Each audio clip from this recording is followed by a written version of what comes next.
La pesca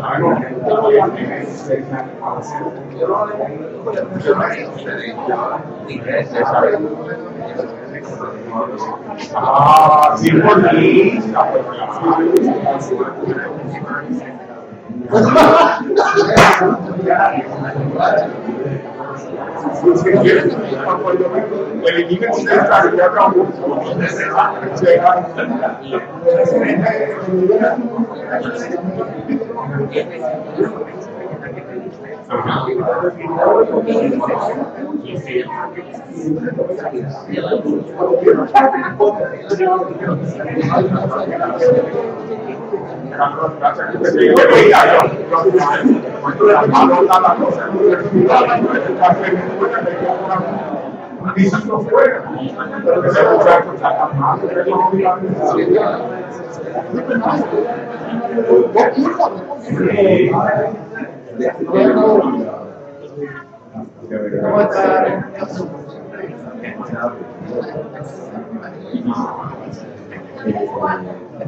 y pero vamos, venimos hermanos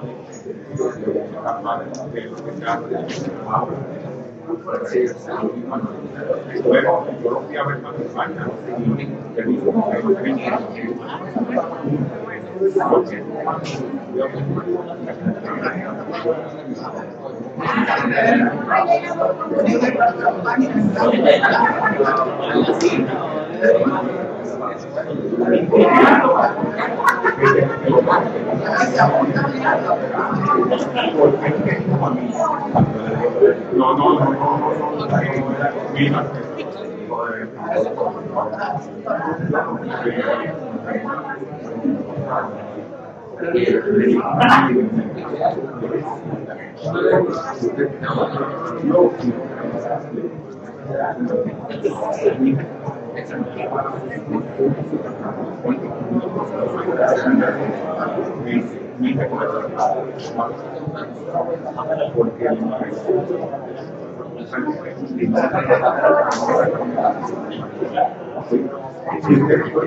se llama lo que es maravilla no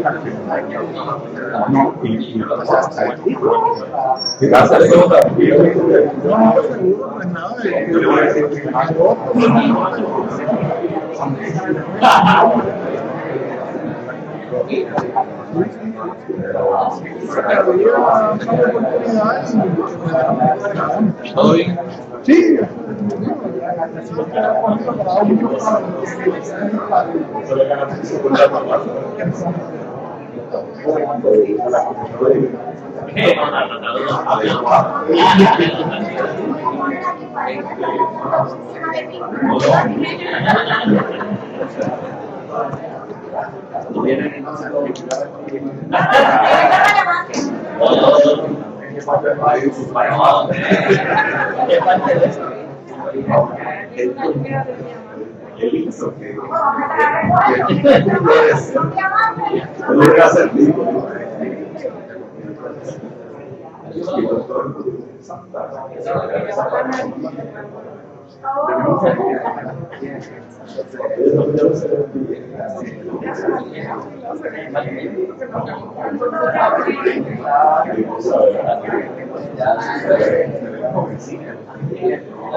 Y hay una relación entre la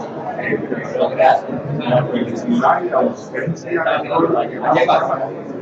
yo subí a mi medallón a poner yo cambio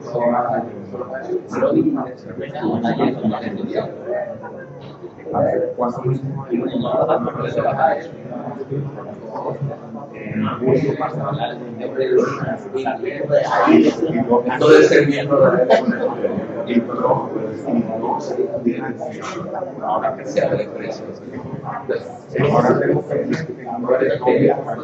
la fue primero y me parece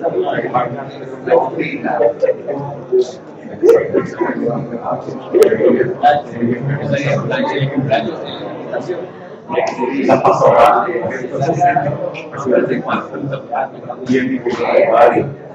sea que cuando yo sea grande, pero tiene que hacer grande sin nada. Porque no.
Sí, muy buenas noches. A nombre de la Escuela Graduada de Administración Pública, les damos la más cordial bienvenida al conversatorio 10 requisitos para una reforma gubernamental exitosa. Deseamos reconocer la presencia de algunas personas que no vienen a menudo y que hoy nos halagan con su presencia. Tenemos un grupo del personal de AELA que se encuentra aquí, de la Asociación de Empleados de LELA, que como han visto son los auspiciadores del proyecto de investigación que da origen a la presentación que se va a estar haciendo o la discusión que se va a estar teniendo hoy. También quiero reconocer al profesor José Hernández, egresado de la escuela, quien es profesor de la escuela de la Universidad Interamericana y nos visita aquí con un grupo de estudiantes también de la Interamericana. Les damos la bienvenida a nuestros profesores, al doctor César Rey, que siempre está diciendo presente en todas nuestras actividades, a nuestro personal docente, no docente, que han trabajado muchísimo para coordinar los detalles, y créanme que el personal no docente son bien poquitas personas, así que cuando hacen cosas como esta, trabajan muy duro.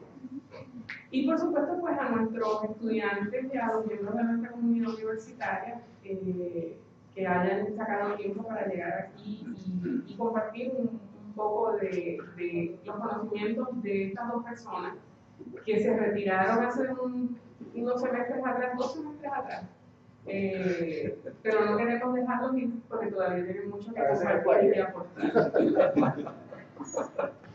Así que pues nada, sin más preámbulos, comenzamos. Nos acompañan el doctor Mario Negrón Portillo. El profesor Negrón Portillo fue director de la escuela y fue profesor por ¿cuánto? Mucho. Supera los 30. Sí. Y el doctor Leonardo Santana Rabel, que también estuvo 30 años con nosotros laborando, y ambos tienen una producción de investigación y de publicaciones muy valiosa. 30 y unos cuantos en el exilio. Y unos cuantos en el exilio en la Universidad Nacional Autónoma de México.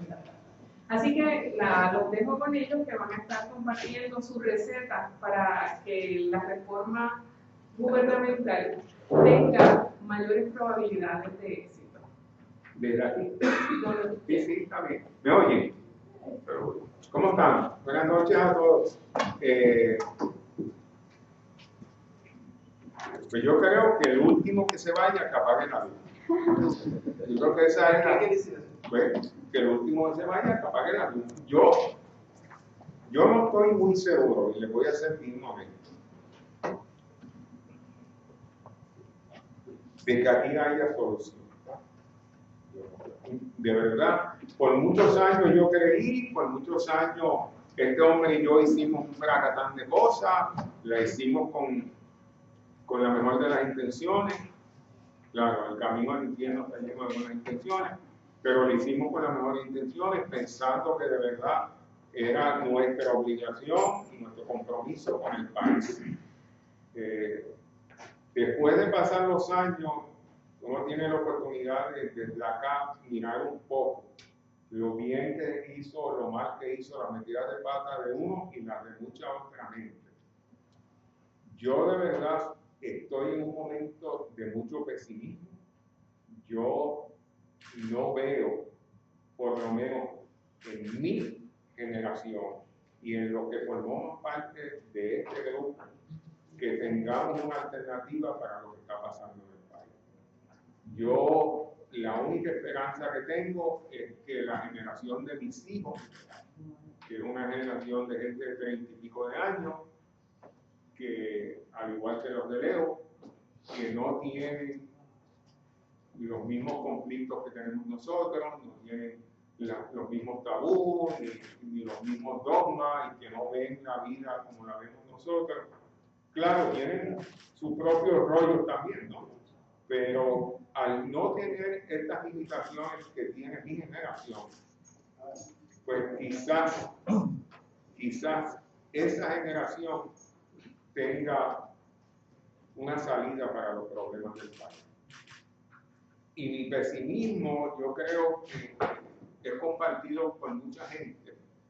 Y es que de verdad, vivir aquí y ver lo que sucede aquí todos los días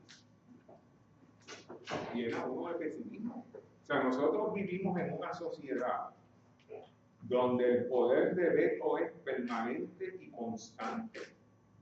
Miren, cojan esto del IVA un minutito y no vamos a meternos en eso, eso es otro rollo.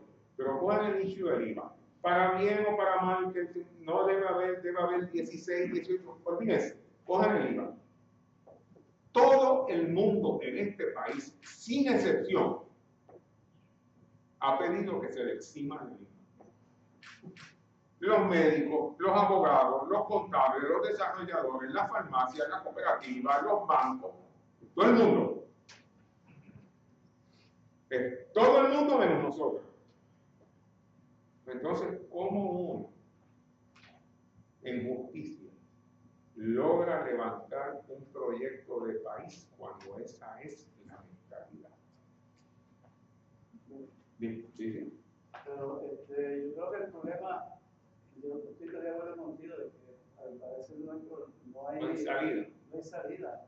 Pero nosotros hemos hecho propuestas. Claro. O sea, nosotros en la escuela han salido muchas propuestas. El último libro que publicamos, ahí hay una propuesta de rediseño del gobierno a través de las funciones integrales y sustantivas. Y otras propuestas que han salido para transformar el gobierno para mejorar. El problema es la clase política, fundamentalmente. Si hacen caso o no hacen. Por eso es el coraje, porque uno ha hecho las propuestas. Así. Oye, ayer yo vi a Aníbal Acevedo criticando el IVA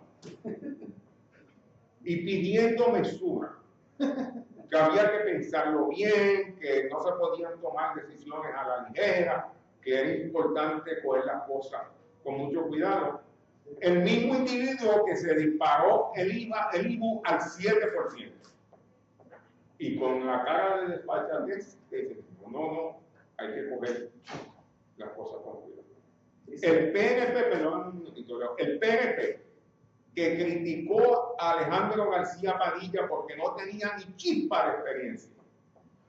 Y ahora anda detrás de los fondillos de Ricardito Rosselló, que no ha dirigido ni un carrito de vender hot dog. Claro, y en aquel momento la experiencia era el todo. Ahora la experiencia dejó de poner importancia. No, porque él tiene unas buenas ideas. Entonces uno le pregunta, ¿cuáles son las buenas ideas? No, tiene un plan para Puerto Rico. ¿Y cuál es el plan para Puerto Rico? No, estamos trabajando en el plan para Puerto Rico. Y entonces uno mira el PIB. ¿Y dónde está el PIB? Bueno, que no se puede tocar la Junta de Inscripción Permanente porque y que le metan el impuesto a la foránea. Y vamos a hablar de la reforma. Yo voy a hablar de la reforma, pero es que me tenía que sacar esto. Yo me fui, al igual que Leo, nos fuimos el año pasado. Llevamos un año. Ya está rápido. Casi. Estamos a punto. Y créanme, ha sido difícil, trágico y penoso. Bueno, pero anyway, pero se le quedan unas cosas por dentro. Bueno, cuando vuelva, digo. No, la realidad es que Leo sabe esto al igual que lo sé yo. Que una de las pocas virtudes, pues son bien poquitas, créanme, que tiene el uno ponerse viejo, es que ya literalmente no hay muchas hayas que amolar con nadie. Y más importante que eso, no hay por qué rendir pleitesía, ni tiene que estar uno pendiente, déjame tener cuidado con fulanito, porque yo necesito que fulanito me ayude para yo empujar, porque yo estoy tratando de acomodar, ya no hay nada de eso. Pues entonces uno las canta como las ve. Y con un muy buen retiro. No ver cuánto mordura, porque a la gente se le olvida que la deuda son 140 billones cuando uno la suma. No son los 70 que andan diciendo por ahí, cuando usted le suma la de los sistemas de retiro y las deudas que hay en este país extraconstitucional, estamos hablando de 140 billones de dólares. Después, cuando salgamos, nos podemos tomar una copa de vino en Hipopótamo. Usted me dice, digo, yo voy para allá, créanme, vamos para allá. ¿De dónde en este país? Después ¿Desde cuándo acá? De hoy por la mañana. ¿De dónde van a salir? ¿De dónde van a salir 140 billones de dólares? No, yo de verdad no tengo idea. Y entonces usted oye a la gente, oye esto antes de meternos la sugerencia. Vamos a renegociar la deuda. Sí, hombre, vamos a renegociar la deuda. Lo que pasa es que renegociar la deuda supone que con quien nosotros tenemos deuda estén dispuestos a renegociar. Por esto no es de gratis, esto no es que yo llamo a los bonitos y digo, mira, yo a partir de mañana voy a renegociar. A bien, gracias, renegocia todo lo que tú quieras. A fin de mes me paga lo que me debe. Así que en ese sentido, dentro de esta coyuntura, yo creo que por donde primero debemos empezar es estar pendiente a qué pasa con la Autoridad de Energía Eléctrica el mes que viene. La autoridad tiene que hacer un pago de 600 y pico de billones de dólares. La americana que trajeron está pidiendo, como decía mi papá, que en paz descanse, la luz por señas, y está tratando de que le extiendan un poquito el término porque ha habido dificultad en tratar de conseguir los 600 millones de pesos. Vamos a decir que le dan 1 o 2 meses más. Algo que yo no estoy muy seguro si a ustedes alguien se los ha dicho o ustedes lo han leído o lo saben, es el hecho de que en el caso de la autoridad, como con muchísimas de la otra emisión de bonos en este país se ha hecho, el contrato que firmaron los bonistas con la Autoridad de Energía Eléctrica le da la potestad a los bonistas, si la autoridad no paga lo que debe, de ellos quedarse con la autoridad y nombrar un síndico. Eso implica, en español, que el día menos pensado, si la autoridad es incapaz de conseguir los 600 o los 1.000 millones de pesos que se deben, yo creo que son 2 billones lo que debe la autoridad. Los bonistas pueden decir, bueno, pues, santo y bueno. El lunes por la mañana llega Mr. Jemerson, que es el nuevo síndico de la autoridad, con poder absoluto para decidir qué se va a hacer con la autoridad en el nivel. Ese poder absoluto implica despedir a este empleado, vender la facilidad o aumentar el precio de la luz para sacar más dinero. Esa es la realidad del Puerto Rico de hoy. Así que, en ese sentido, las cosas que yo pienso traerle a ustedes esta noche, al igual que lo que Leo ha discutido conmigo, están enmarcadas en ese escenario.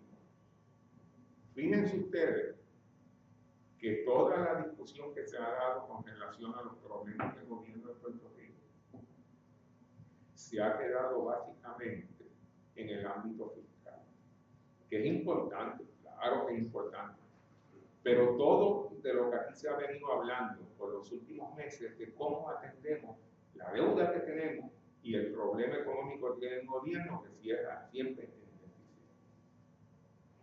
Y nos estamos olvidando, me parece a mí, que el problema más serio que tiene el gobierno es que el gobierno de Puerto Rico, para poder atender esos problemas, tiene que atender otros problemas primero. Y es que la realidad es que el gobierno de Puerto Rico no funciona. No funciona.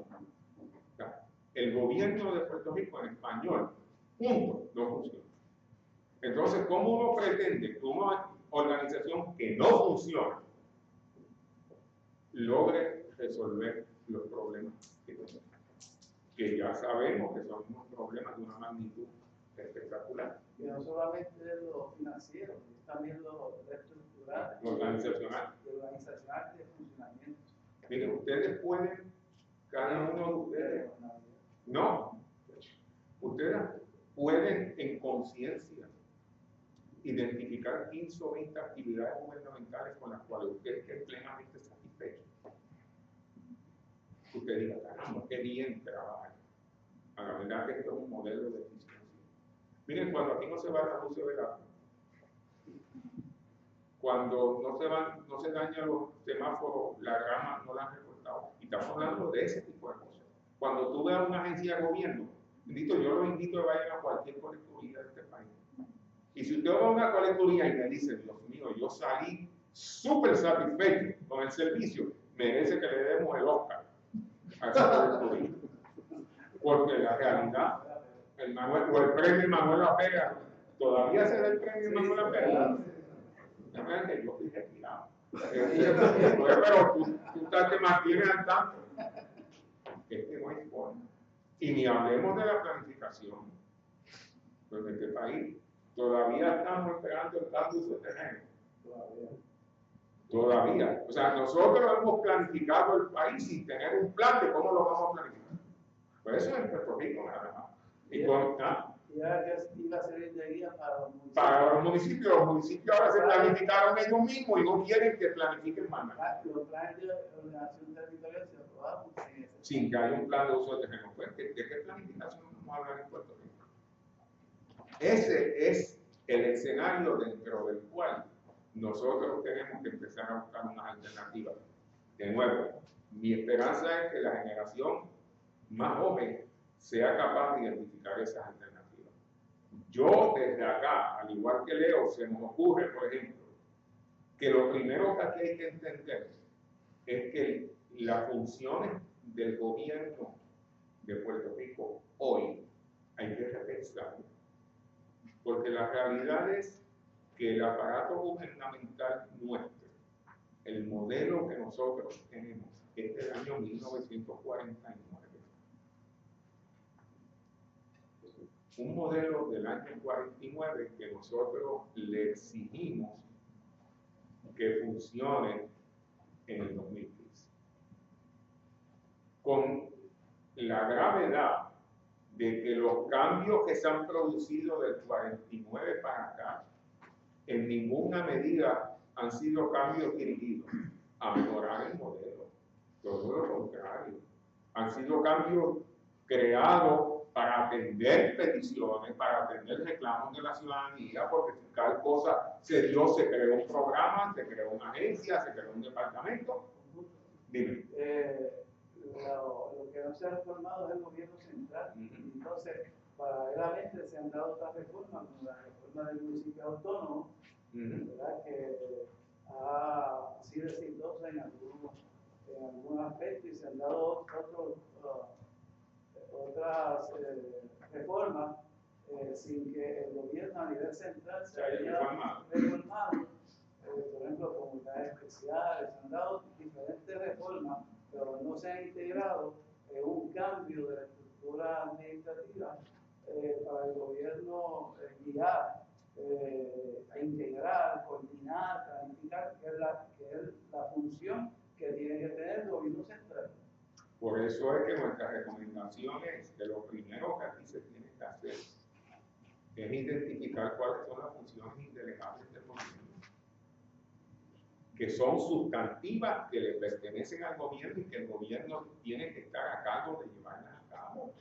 Porque una vez usted identifique esa sustancia, esa función, entonces usted puede hablar de que puede delegar otro tipo de actividades, otro tipo de funciones, tanto que no son las indelegables, otras funciones que puede delegar a las empresas sin fines de lucro, a las organizaciones no gubernamentales o inclusive a la misma empresa privada.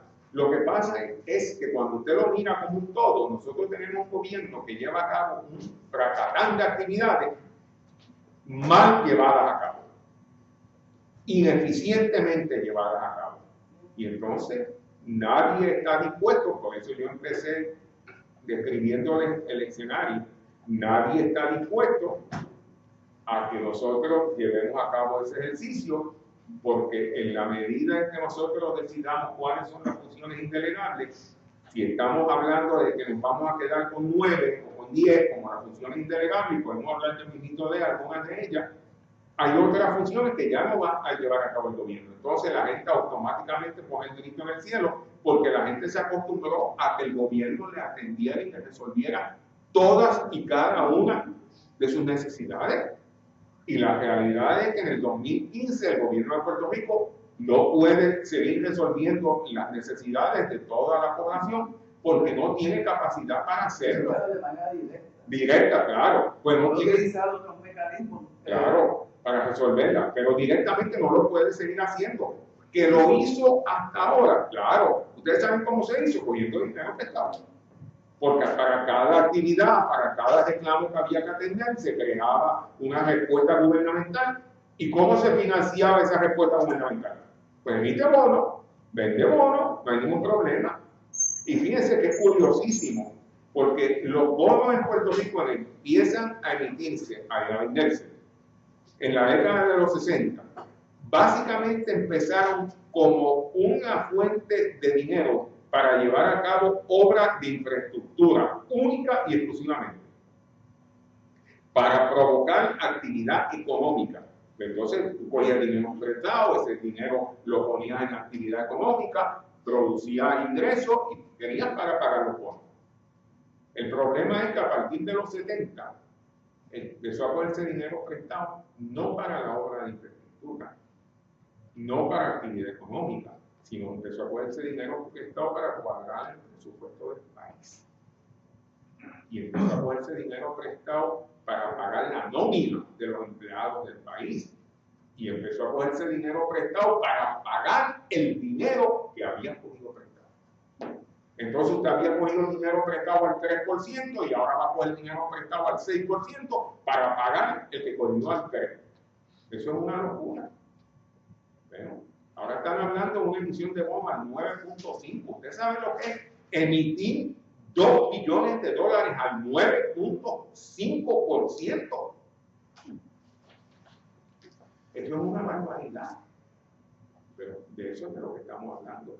¿Por qué? Porque esa recomendación de la que está hablando Leonardo, nadie la quiere hacer. Nadie quiere decir, pues miren, lo que vamos a hacer es salud, protección, infraestructura pública, qué sé yo, hacienda, policía, ya, los demás. No. Eso lo tenemos que empezar a delegar. ¿Cómo lo podemos delegar? Vamos a hablar ya mismito de eso también. Pero aquí nadie quiere hacer eso. Entonces todo el mundo dice, no, vamos a mantenerlo en lo que está. Se está hablando de la emisión de bonos para pagar lo que debemos y para hacer que mantener la situación como está en estos momentos. No hay forma. Es que no hay forma. Miren, en la última década, yo creo que Puerto Rico ha perdido 100 y pico estudiantes de la escuela pública. Más de 100 en los últimos 10 años. Lo que quiere decir que en un momento había, y aquí está César Rey, 1.500 o 1.600 escuelas. Si se han perdido 100.000 estudiantes, pues a lo mejor de esas 1.600, 300 ya no hacen falta porque es que se fueron los estudiantes. Usted vio el espectáculo el año pasado, cuando el pobre secretario de Educación dijo que había que cerrar una escuela en Las Marías y había que cerrar una en la segunda unidad de yo no sé dónde, y había que cerrar otra. Se formó la crisis. Entonces salió un grupo de papás, legítimamente. O sea, yo no estoy ahora hablando de la culpa de nadie. No, la escuela, no, ¿cómo me van a cerrar la escuela? Porque yo no puedo llevar el nene 15 minutos. Es que 15 minutos me quedan muy lejos. El nene tiene que estar en la escuelita. Oiga, pero es que ya en la escuelita. No hay nene en la escuelita. No, pero el niño me lo tiene que dejar aquí. ¿Cómo me van a sacar el nene y me lo van a hacer? Yo voy a tener que llevar el nene. 20 minutos, media hora. Entonces cierran la escuela. Y si no se cierra la escuela, pregúntenle a César Rey, que era secretario, ¿qué pasa? Porque usted tiene que seguir pagando la luz, tiene que pagar el agua, tiene que pagar un maestro allí, entonces usted tiene 10 maestros para 30 estudiantes, lo que sea. Pero está ahí. Y no hablemos, y de nuevo, ahora yo me disparo estas cosas, a Dios que reparta suerte. No hablemos de los niños de educación especial. No hablemos de eso, porque ese es un tema bien sensitivo y aquí todo el mundo pone el grito en el cielo. Pero yo les voy a decir algo del lado de acá. Es estadísticamente hablando, imposible. O sea, más allá de los niños que tienen unas necesidades, que no pueden caminar, no pueden, fíjense, ¿no? Pero es estadísticamente hablando imposible que a menos estudiantes haya más niños de educación especial. ¿Cómo es posible que si en el país se ha reducido el número de estudiantes de la escuela pública, ahora haya más niños de educación especial en la escuela pública? Oiga, ahí hay un chanchullo en algún sitio. Alguien está pisando.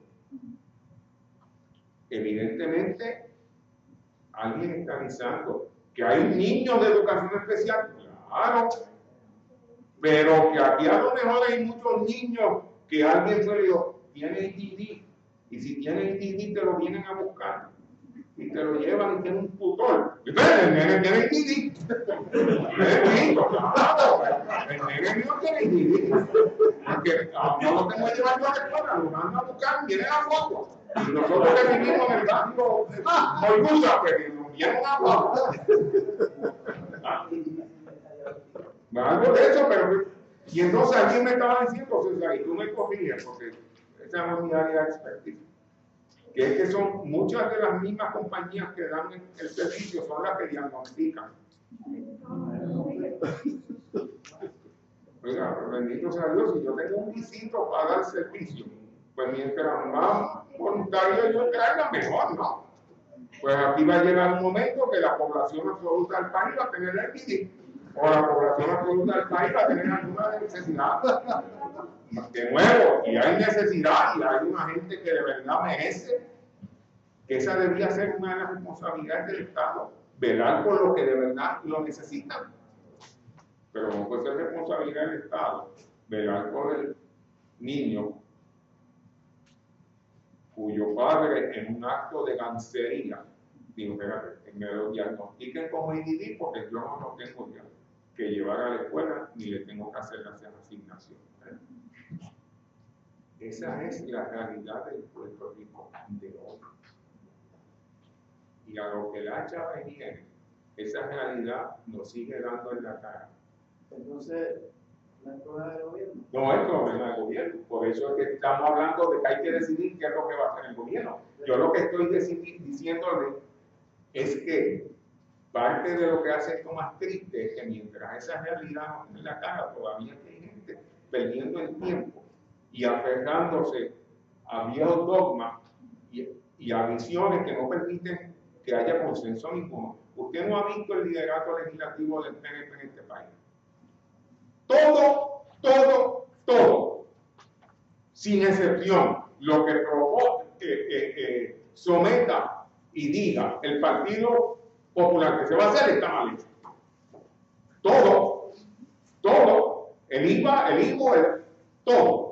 Y no solo está todo mal hecho, cuando gaguemos en el 16, lo vamos a quitar.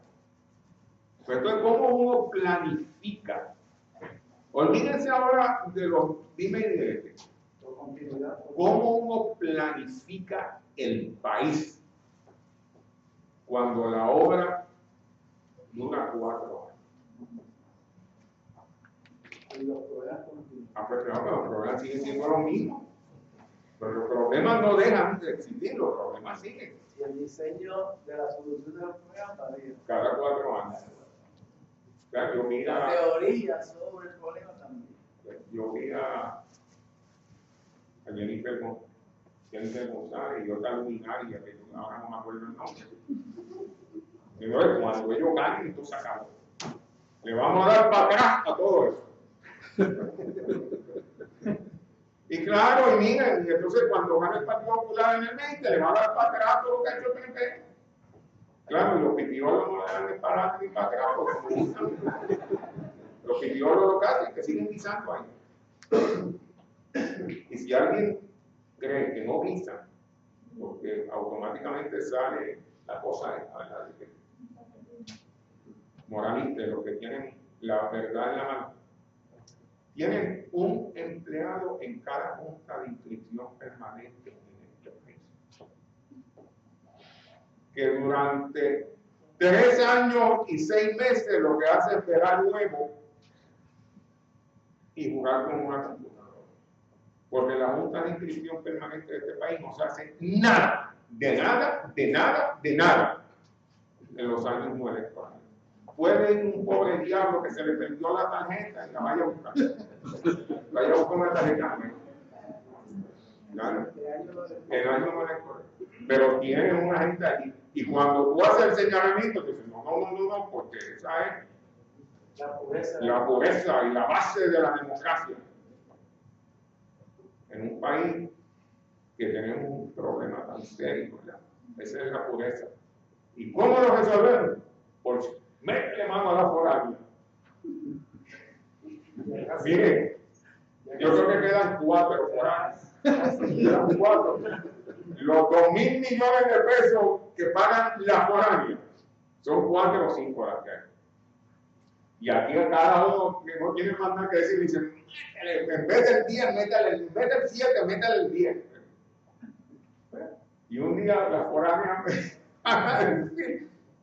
no, bueno, en Santo Domingo no hay 7 ni 10. Santo Domingo hacemos lo que nos dé la gana. ¿Qué es una barbaridad? Claro, pero es que ese es el capital y el capital se mueve así. Tú no puedes construir un país sobre la teoría de que tú le vas a imponer contribuciones al capital. Porque el problema no lo vas a resolver, los problemas los tienes que resolver tú. Por eso es que el planteamiento de Aníbal Acevedo Vilá a mí me resultó tan ofensivo y vergonzoso. De que los Estados Unidos cojan la deuda. Ellos la pueden pagar. Que la cojan ellos. Y entonces, que nos manden los chavitos. Sí, porque en ningún momento dijo, no nos manden más nada, no, que los chavitos no nos manden en bloque. Eso es una falta de respeto. Y entonces el problema es que esa es la arena movediza en la que seguimos. Porque tan falta de respeto es eso como las otras barbaridades y las otras locuras que dice otra gente y se llena la boca, porque ustedes saben que parte del problema que nosotros tenemos también es que si la conversación que nosotros estamos teniendo, no estamos teniendo ninguna, pues soy yo que estoy hablando, pero si sí, una exposición inicial, ya mismo me callo, pero sí, pues, 2 minutitos más. No, oigan lo que les voy a decir, es que si este monólogo fuera sobre física nuclear, el primero que se hubiera callado la boca hubiera sido yo. Porque yo no tengo nada que decir sobre física nuclear, porque yo no sé absolutamente nada de física nuclear. Y cuando uno trae un tema como la física nuclear a una conversación, cuando yo callada, porque eso yo no sé absolutamente nada. Cuando usted trae un tema como cómo bregar con el gobierno de Puerto Rico, todo el mundo es experto. Todo el mundo. ¿Hay usted estudiado? ¿No hay estudiado? Puede, no importa, usted es experto. Entonces, todas estas recomendaciones de los expertos se bloquean unas a otras. Y por eso es que yo les decía en un principio que el poder es un poder de veto. Aquí todo el mundo veta lo que dice alguien más. Si no me gusta lo que tú dijiste, pues esto no va. Yo vi a este sujeto que es médico del corazón, que corrió para gobernador por el PNP. Cancel que dijo que él no iba a pagar el IVA. Yo dije, sí, bueno, pues quería avisar como secretario de salud y seguir operando al mismo tiempo. Que cuando montaran el IVA, él en su práctica no lo iba a pagar. Bueno, como Gandhi, ¿no? Me imagino que estaba, claro, hubiera estado dispuesto a ir a la cárcel como Mandela, ¿no? Pues no pagar el IVA. Porque el problema es lo que está diciendo Agaleo, díselo. No hay vergüenza, pero no hay Estado, no hay gobernabilidad. Por eso es que nosotros, cualquier recomendación que hagamos, la tenemos que hacer partiendo de esa premisa de que la gobernabilidad en este momento en Puerto Rico no existe. Y uno tiene que empezar a construir esas instituciones para que puedan llevar a cabo todo lo que aquí se necesita hacer. Nosotros tenemos, por ejemplo, que empezar a delegar. Una vez decididas cuáles son las responsabilidades. Primero hay que establecer las instituciones. Claro, el centro. Las reglas de juego. Que las instituciones son eso, en su sentido más abstracto. Las reglas de juego. ¿Cuáles son las reglas de juego? Que en este país, hoy en día, y que se respeten. Porque si no hay, o sea, en cualquier actividad humana, para que sea exitoso, existen unas reglas. Vas a base de unos compromisos, basados en unos valores y unos acuerdos mínimos necesarios para que haya convivencia. Especialmente en cualquier relación entre dos, un matrimonio, un noviazgo, tiene que haber mínimos reglas y acuerdos que rijan esa convivencia. Y eso en Puerto Rico, en la comunidad política, especialmente en el gobierno, no hay reglas. Reglas que se basen en unos valores y que orienten cómo se van a funcionar todas las actividades del gobierno, de la política pública. No hay reglas. Todo el mundo interpreta las reglas. Las reglas se ven como más de conviene. Y a base de partido y todo. Claro. Eso sin meternos en el problema de la participación, de la politización del gobierno. Tristemente, nosotros hemos politizado nuestro gobierno a un nivel donde no solo lo que hemos provocado es la ineficacia y la inefectividad del gobierno, sino que nosotros tenemos un gobierno que realmente donde único importa la decisión es desde la óptica política. Tan sencillo. No política partidista. Política partidista. Política partidista. Esa es una de las grandes tragedias. Aquí, si no tiene el sello político partidista, no camina. Y entonces volvemos a la pregunta y cómo uno levanta un país así, que está tristemente dividido, por la misma mitad para todos los efectos. Porque políticamente hablando, el país está dividido en dos. Y cada uno de esos dos veta a otro. Entonces no hay posibilidad de uno pensar a largo plazo. Ahora, si pudiera, partiendo de la premisa de que podamos hacer una cosa, oiga, una vez decididas cuáles son esas funciones, usted tiene que empezar a delegar muchas de las actividades, porque la realidad es que en el año 2015 no se puede seguir dando el servicio desde el gobierno central. Hay muchas actividades que se pueden llevar a cabo desde los mismos municipios. Eso se contempla en la ley de municipios autónomos y se ha quedado en el olvido, o se le han puesto trabas. Hay un sinnúmero de actividades que se pueden llevar a cabo desde las regiones. Miren, dale el cuento de la Junta de Planificación de las regiones en el episodio, de lo que encontró Janet cuando fue allá. Bueno, en seguridad de Puerto Rico hay una división regional por mar, y para eso se hizo un estudio ya en la década de los 70. Vinieron unos americanos, participaron puertorriqueños, entonces hizo lo que se llama la delimitación regional, que agrupa diferentes municipios que tienen características similares bajo un centro que va a servir como cabeza de la región. Entonces, se supone que eso regía toda la planificación, pero el documento nadie sabe dónde está. ¿Y dónde está esa delimitación? Si usted es ahora asistente de investigación, ¿cuál es el documento que rige la delimitación regional de Puerto Rico? Lo encontró en un archivo viejo de la Junta de Planificación que nadie sabía, ningún funcionario sabía, y ella se lo encontré. Dijo, profesor, este es el plan de desarrollo regional de Puerto Rico, aprobado en 1968-78. Hay 7 regiones. decidida y establecida por la Junta de Planificación a finales de los 60. Nosotros pusimos en el libro. En el libro están las regiones. Las regiones formales, pero que en la realidad no. O sea que el concepto de la regionalización en este país se viene evaluando y considerando desde la década de los 60. Pero no hemos pasado de la consideración a la práctica. Que es la falta de continuidad de políticas públicas y de programas. O sea, el gobierno de Puerto Rico no es un gobierno en sentido institucional, es solamente para los procesos burocráticos, no para los procesos de política pública. Porque cada vez que viene una administración, cambia la política pública, trae otra, viene otra administración, la cambia, entonces no hay una institucionalización de política pública, aunque sí de procesos burocráticos y procedimientos existen.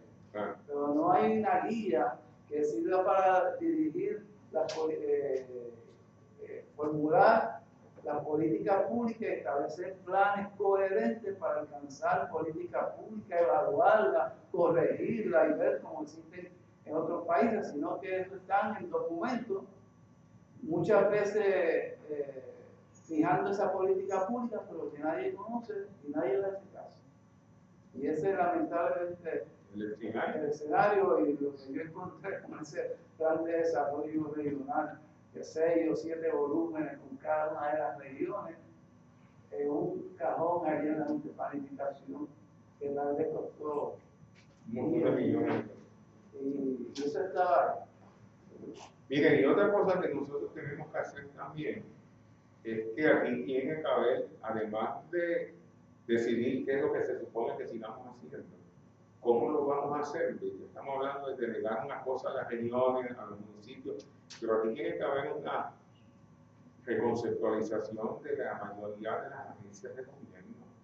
Y estamos hablando de una reconceptualización real, no estamos hablando de las cajitas, no estamos hablando de sacar una dependencia de justicia y pasar la corrección, o de borrar 2 líneas y poner las líneas entrecortadas. No, no es eso.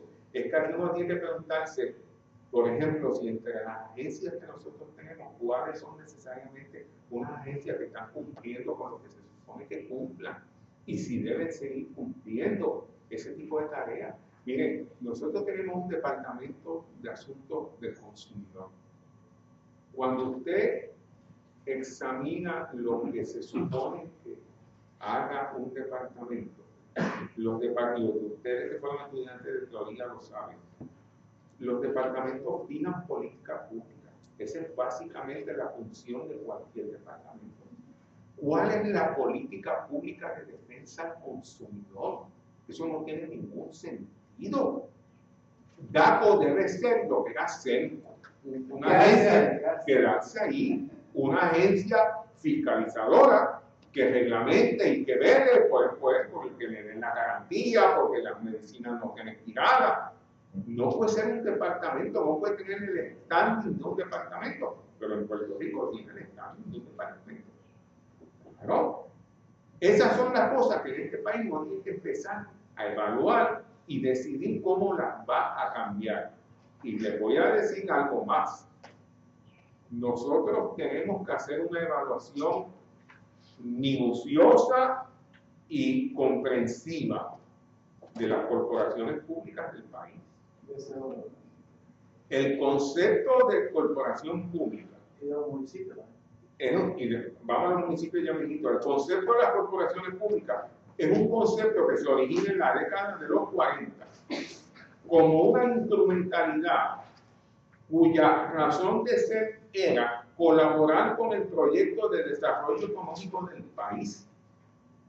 Se suponía que fueran autosustentables, que esa existía porque iba a tener la capacidad de emitir bonos y coger dinero prestado, de forma tal que entonces sacaran del gobierno central ese proyecto, esa autoridad iba a empujar el crecimiento económico, iba a dar un servicio y que vendiera un producto. O iba a vender un producto, iba a generar ingresos y se iba a mantener.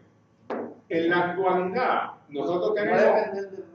del presupuesto. En la actualidad nosotros tenemos 40 y pico de corporaciones públicas o más. y hay 2 o 3 que generan ingresos propios. Las demás viven de lo que genera el presupuesto del gobierno. 7 que generan sus ingresos. Las demás viven del gobierno central. Entonces usted dice, usted tiene una corporación pública que depende del gobierno central, que no vende servicios, que no vende un bien. ¿Para qué usted tiene eso? Bueno, claro, hay unas contestaciones estrictamente políticas, porque eso te permite una forma de tú bypasear, y perdonen la barbaridad, de bypasear la ley y de tú nombrar una junta y gobernar así, ¿no? De soslayar. De soslayar, gracias. Bypasear, pero, y entonces tú nombras ahí, entonces las tenemos por ahí a montón. Pues miren, con eso hay que bregar también. Nosotros tenemos que hacer ese examen y decidir, bueno, cuáles deben quedarse como corporación pública, porque de verdad producen un bien o un servicio y venden un servicio, cuáles deben convertirse en agencias o en partes de agencias, cuáles deben desaparecer, cuáles se pueden delegar a una organización sin fines de lucro, o miren, a una empresa privada. O sea, nosotros no podemos pensar que la empresa privada es el enemigo. O sea, nosotros vivimos en una sociedad capitalista, donde la empresa privada tiene una razón de ser y tiene una función que juega. Pues mira, hay mucha actividad que se puede delegar y a lo mejor es una empresa privada quien debe estar manejando esa actividad. De nuevo, lo que nosotros tenemos que decidir es con qué se supone que nos quedemos. Y una vez decidamos con qué se supone que nos quedemos, cómo lo vamos a llevar a cabo efectivamente y eficientemente. Yo les quiero dar un ejemplo para terminar el monólogo y abrir esto para que hablemos un buen rato. Miren, el tren urbano cuesta $90 millones al año. Son 90 millones que salen del presupuesto del gobierno de Puerto Rico para pagárselo a la gente que maneja el tren urbano.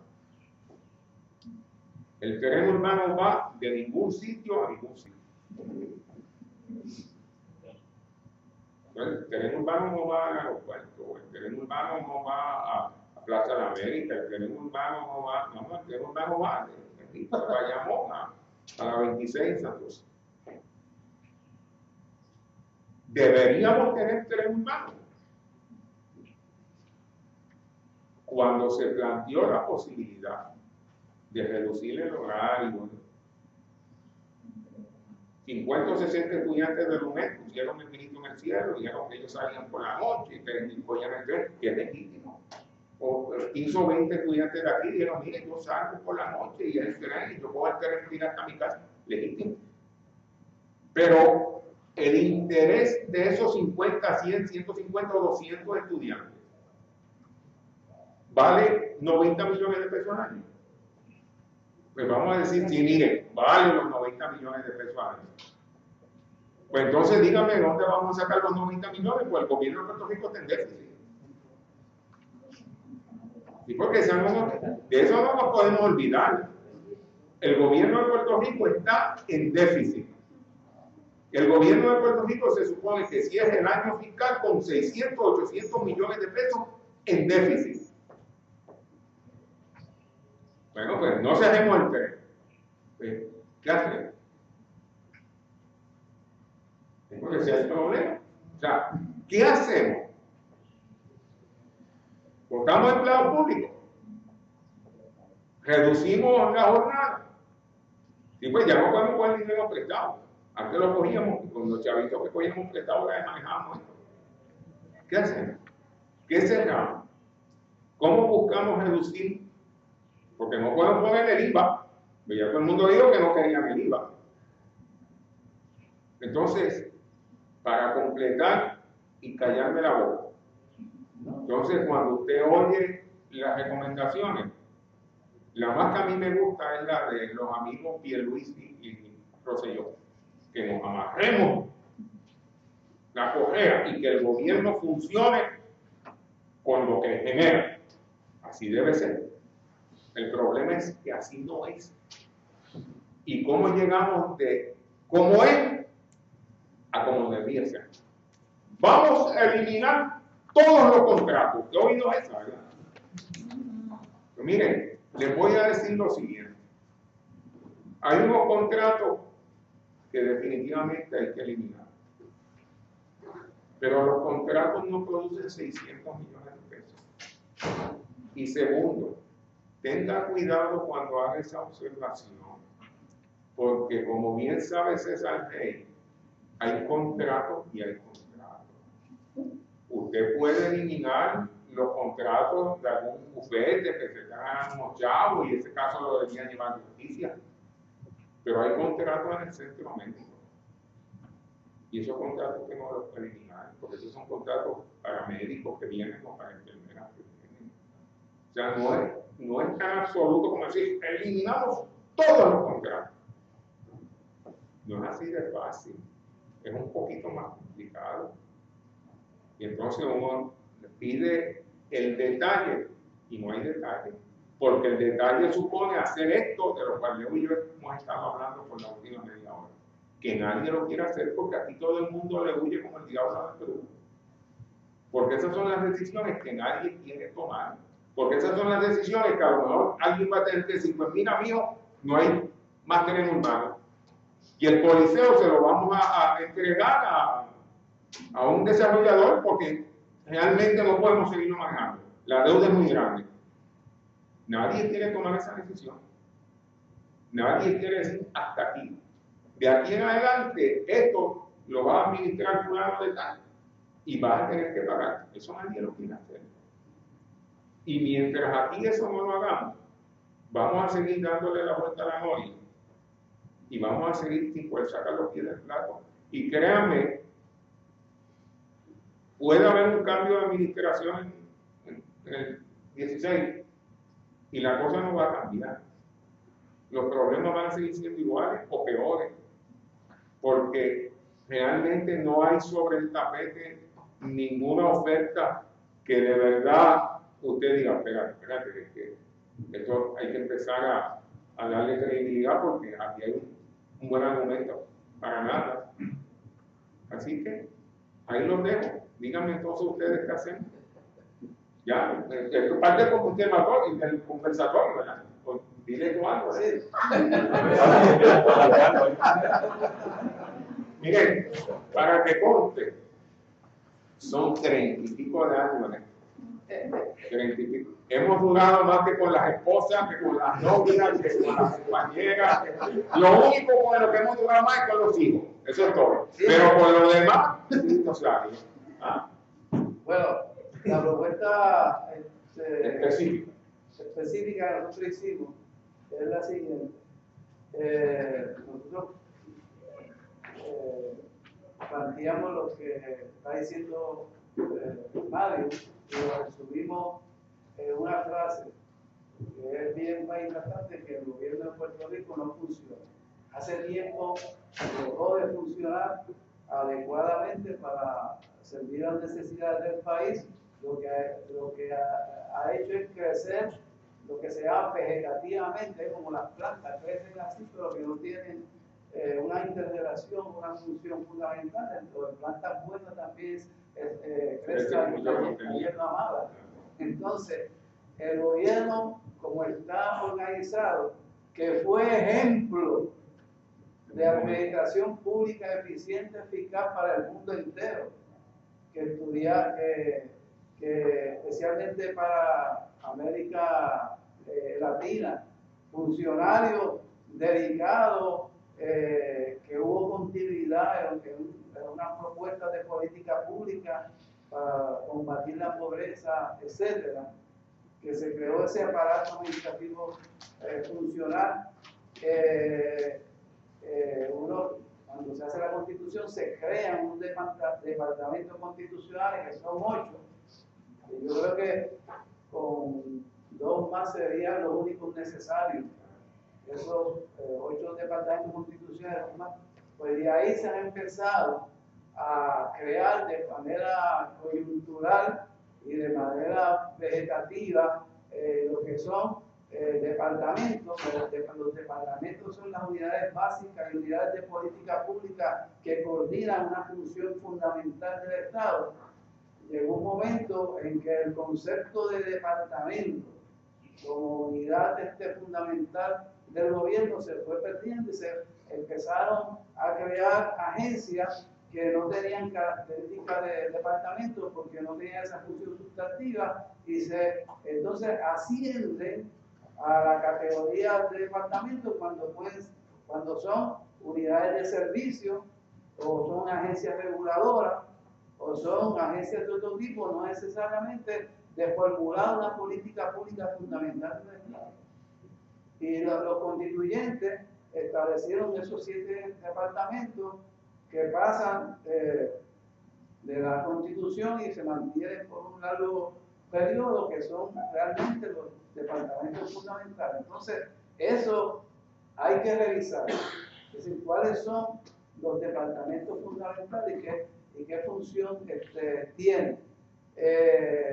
Y nosotros nos planteamos eso, ¿verdad? Que cuáles deberían ser, y señalamos en el texto cuáles son esas unidades fundamentales que constituyen lo que sería el gobierno central, y establecemos también un modelo para crear entonces un proceso de descentralización y de regionalización del servicio público, utilizando las herramientas de la reforma municipal, que también fue una gran idea que se desarrolló, pero que tampoco se ha planteado, por las razones políticas, ha ido deteriorando, pero realmente se han desarrollado unos polos de gestión municipal y de alcalde que tienen un liderato y que han desarrollado un liderato regional que hay que considerar. Entonces, nosotros decimos cuáles son esas funciones que son sustantivas y indelegables. La Constitución establece 7 departamentos, que eso no se puede suprimir, porque para suprimir departamentos que son creados constitucionalmente hay que hacer un referéndum, porque es un mandato constitucional. En Estados Unidos, el país más poderoso del mundo, se han mantenido, fueron 4 departamentos y ahora hay 8 departamentos, porque para crear lo que es un departamento hay que ver cuál es la función de coordinación, de integración que debe ser esa función, como es salud, como es educación. Entonces, hay que revisar cuáles son esas unidades fundamentales de política pública de departamentos. ¿Quién se le ocurrió que una función como DACO es un departamento? Y hay departamentos que son áreas de servicio.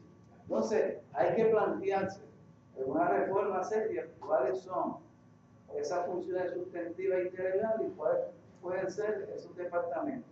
Igualmente, ha sucedido lo más absurdo de la política pública, la creación de corporaciones públicas para actividades que no generan recursos. Cuando se creó la corporación pública, eran unidades independientes que producían no servicios, bienes que se vendían o que servían para financiamiento y que generaban sus propios recursos y no iban a depender de los recursos del gobierno central, porque eran actividades que generaban recursos para el gobierno realizar obras de infraestructura, acumular el capital, y por eso a los empleados tenían una compensación diferente, porque tenían era la autoridad de fuentes fluviales. Entonces, la aspiración de nosotros que estudiamos administración pública era entrar a una corporación pública, porque el ambiente era un sector de mantener una administración pública, generar una ganancia, un prestigio, y eso hubo un momento que se crearon corporaciones públicas para pedir prestado y realizar actividades que son actividades que no generan ningún ingreso y que no deben establecer que convertirse en corporaciones públicas. Nosotros hicimos una tipología de las corporaciones públicas, entonces, ¿cuáles son las que verdaderamente generan propios recursos? Dicen, la contabilidad nos quedó corta, ¿verdad? Sí, son 6 o 7. 6 o 7, ¿verdad? ¿Y cuáles son otras que realizan otros servicios que pueden? La mayoría de las corporaciones públicas no generan su propio servicio y se mantienen de presupuesto y de préstamo. ¿Verdad? Y eso es a darle la oportunidad si alguien tiene alguna pregunta. Entonces, pero el otro elemento era la cuestión de que es el menos importante, pero que es importante, que es lo que nosotros llamamos las cajitas, es decir, la consolidación y eliminación de agencias. Dicen que para nosotros en este estudio, lo que prácticamente la administración es de más importancia, que es a la reorganización de departamentos, agencias, etcétera. Eso realmente pues no es, tiene importancia, ¿verdad? Pero no es la base principal.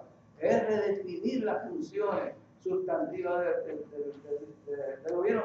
Y también, el sector importante, yo ya lo mencioné, el sector de la corporación pública. Eso sí, hay que meterle mano. Porque ahí esa es la mayor deuda del gobierno de Puerto Rico, están ahí, se han creado sin ninguna racionalidad y esa es la causa principal del déficit del gobierno, que están ahí, pues, son corporaciones, claro, una vez que uno entra a la corporación pública, como tiene una escala salarial diferente, puede emitir uno, es como la aristocracia del sector público. Y ya lo que queda de la aristocracia es nada, pero siguen entonces, anteriormente son las que tenían derecho a la negociación colectiva, ya hubo una ley que le da negociación colectiva al gobierno, que no tiene recursos para negociar nada. Lo que se negociar, me imagino que será. Nada. No, en estos momentos nada, porque está todo on hold. Más licencia. Y cosas como eso. Más beneficios. Miren, si ustedes tienen algo que decir. Entonces, para terminar, el otro sector pues sería los municipios. Bueno. Al nivel municipal. Miren, déjenme decir algo sobre eso último acá. Nosotros tenemos 78 municipios. En 100 por 35. Si de verdad hace falta tener 78 municipios, es una buena pregunta. Particularmente en estos momentos donde hay tantas dificultades económicas. Y lo que lo hace más crítico es que cuando usted examina la ley de municipios autónomos del año 91, el principio de subsidiariedad, que supone que el que está más cercano al pueblo sea aquel que tome las decisiones porque es responsable a sus ciudadanos, tiene mucho sentido.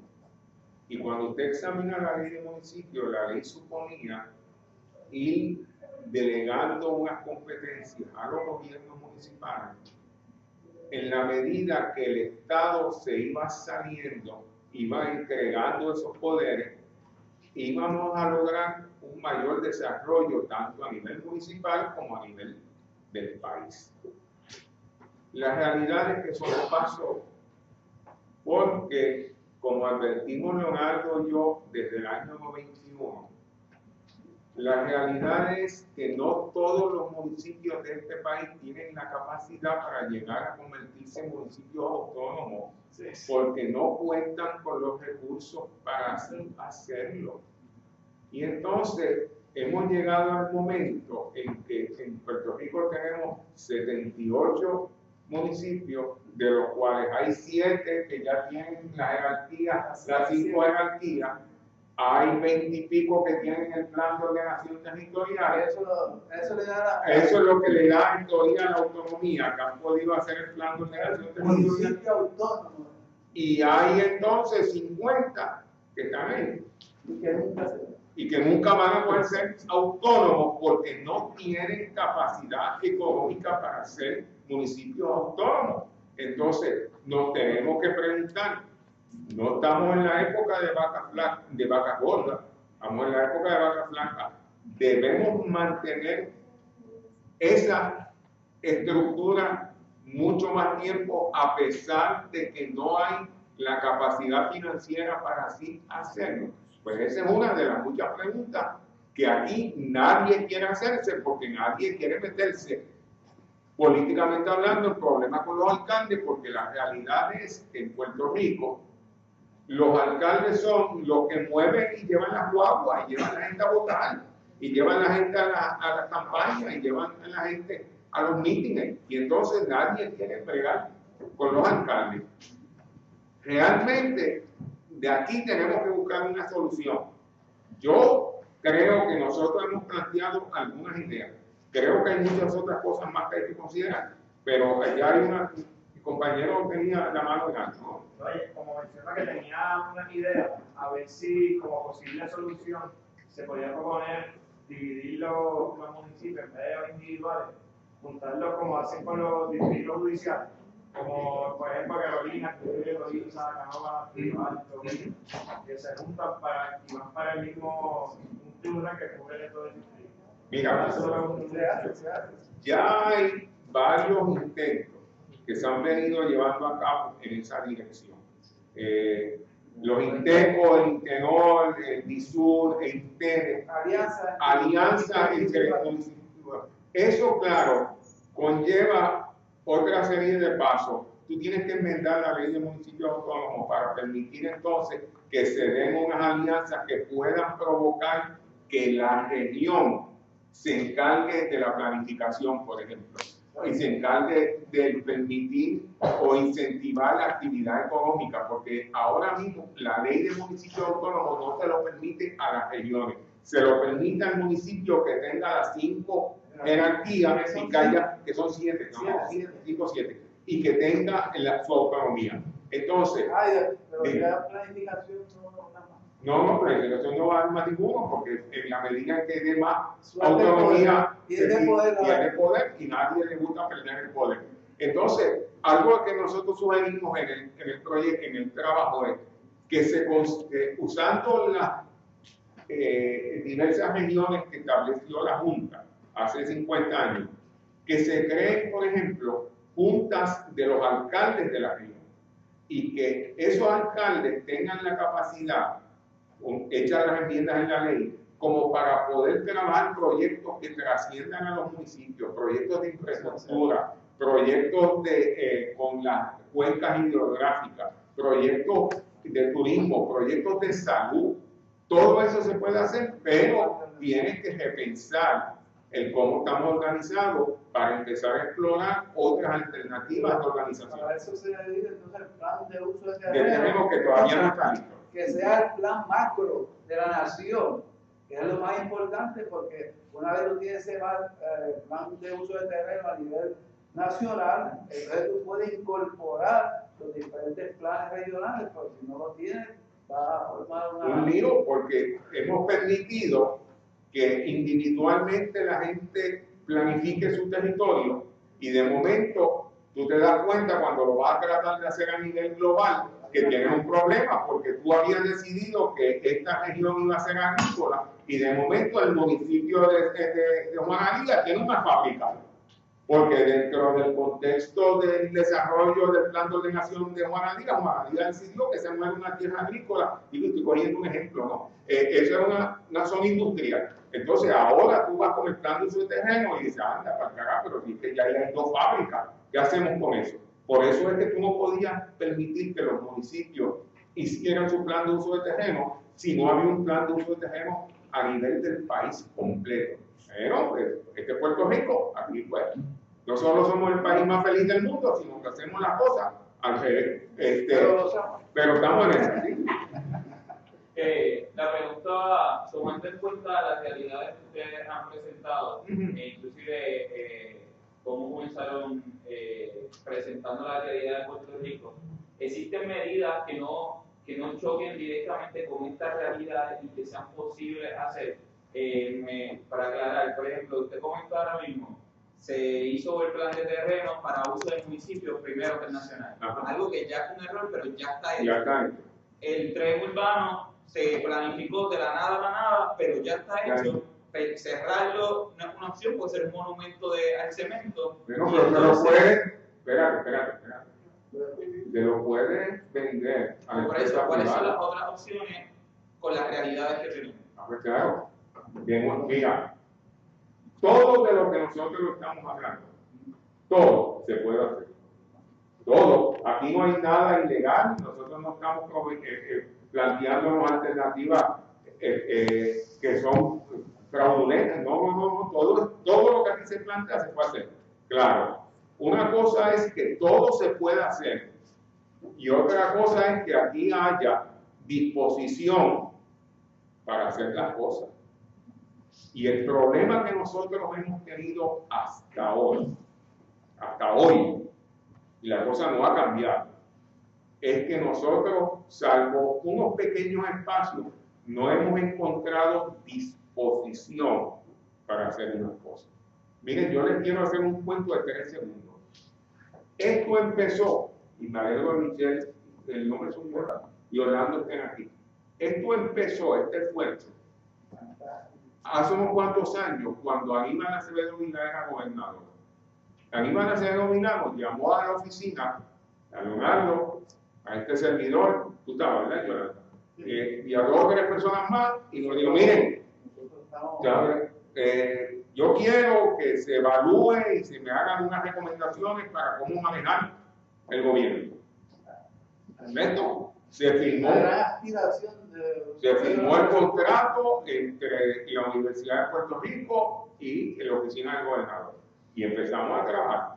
Y entonces nos dividimos y Yolanda va a pegar con algo que no hemos mencionado, el principio de mérito. Pues eso se murió y hay que revivirlo de alguna forma, pero literalmente está muerto. Yo no sé si tú consigues, pero se murió. Ok, entonces empezamos a trabajar. Y empezamos a reunirnos y nos reunimos con el secretario de Hacienda y nos reunimos con el secretario de la Gobernación y hacer las evaluaciones y los grupos y empezó el trabajo a coger forma. ¿En qué año fue eso? Yo no me acuerdo.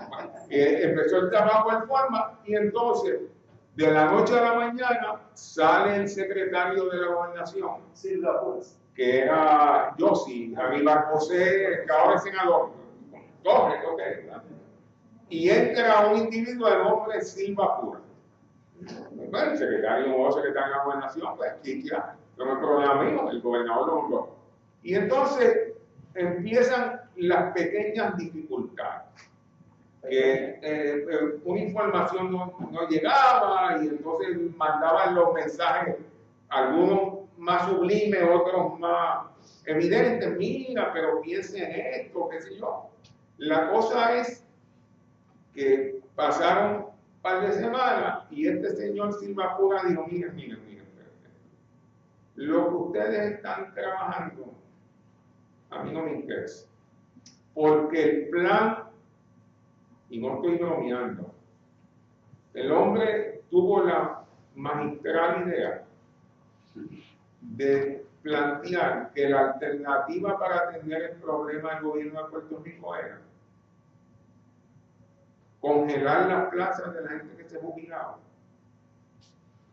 y vender las propiedades que tenía el gobierno de fomento, y que con ese dinero se iba a resolver el problema porque no había que bregar con nada más. O sea, miren, oigan esa imbecilidad y oigan de lo que nosotros estamos hablando. Nosotros estamos hablando de delegación, nosotros estamos hablando de repensar el modelo completo, nosotros estamos hablando de reestructurar la agencia, nosotros estamos hablando de un proyecto de país. Y ese proyecto de país terminó cuando la persona dijo, no, y esto es cuestión de congelar la plaza y vendemos la fábrica de fomento ya, y cuadramos el presupuesto. Volvemos al issue. El problema era cómo cuadrar el presupuesto, no era cómo de verdad modificar el gobierno de Puerto Rico. Porque si seguimos, como le empecé diciendo yo, si seguimos viendo el problema desde la óptica fiscal, pues no vamos a sacar nunca los pies del plato, porque siempre le vamos a deber dinero a alguien. Y siempre va a haber problemas porque el gobierno no va a poder recaudar lo suficiente nunca. Pues entonces, bueno, ahí quedó el proyecto, el contrato se anuló, nosotros nos fuimos, Yolanda siguió trabajando en lo de ella, Leonardo siguió trabajando junto a mí en el trabajo nuestro, hasta que gracias a Dios, y Dios existe, llegó a ella, y entonces miren, a nosotros nos interesa que ese trabajo se logre. Y así fue que se logró publicar la investigación. No gracias al gobierno de Puerto Rico. Entonces, si ese es el principio, imagínate lo que sucede ahora. Estamos en el mismo sitio. No hay disposición. Los problemas están, las alternativas están, la salida a los problemas están, pero no hay disposición.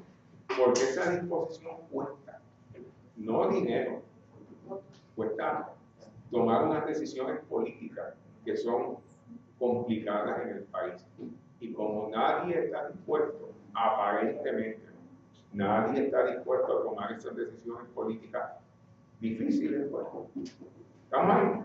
Sí, nosotros también agradecemos a ella porque aquí no solamente nosotros logramos plantear muchas de las ideas que por años y años, nosotros que estudiamos maestría doctorado en administración pública, ¿verdad? Que conocemos y ¿verdad? Con modestia, ¿verdad? Son además de 34 años. Y estudiamos los problemas de la administración pública teórico a nivel internacional, comparativo, y conocemos el gobierno de Puerto Rico. Entonces, plantearse participar en una reforma de gobierno, pues eso es la mayor aspiración que tiene un profesor de administración pública. Pero se puede. Pero gracias a ella que salió el producto finalmente de la investigación por apoyo. Por eso voy, y una cosa, Yolanda, por eso, ¿cuál es el nombre tuyo? Cristian. Por eso mi esperanza es en la generación de mis hijos. Porque yo, esto lo digo con toda la franqueza, yo creo que mi generación tuvo un chance. Y hicimos lo que íbamos a hacer, lo hicimos bien, lo hicimos mal y nos ponchamos, punto, ya. Pero yo creo que mi generación tiene muchísimas dificultades en poder empujar este cambio, porque mi generación tiene muchas limitaciones ideológicas, tiene muchas limitaciones dogmáticas. Nosotros, nuestra generación todavía tiene unos rollos existenciales enormes. La generación de mis hijos, yo creo que ha podido superar muchos de esos rollos. Tiene otros, por supuesto, pero yo tengo la esperanza de que esa generación, cuando llegue y diga, espérate, no, anoche yo estaba, por ejemplo, cenando con mis hijos y me decían, ¿cuándo empezó esta mierda? ¿Cuándo? Porque me estábamos hablando de esto anoche, ¿desde cuándo este rollo? Entonces yo, obviamente mis hijos tienen 36, 33, 21, y dice, pues mira, desde antes de ustedes nacer, ¿no? Entonces me dicen, ¿por qué nosotros estamos pagando los platos rotos? Ustedes están pagando los platos rotos. A lo mejor de ahí sale una alternativa para generar esto. Si no sale de ahí, ya me tiene la profesora por dentro. Yo no sé de dónde va a salir. Claro, como dicen los abogados, les voy a decir algo. Aquí hay una posibilidad que nadie quiere ver, y es como el elefante en el medio del salón. Aquí la decisión la pueden tomar por nosotros, lo cual sería vergonzoso, pero aquí la decisión la pueden tomar por nosotros. Fácil.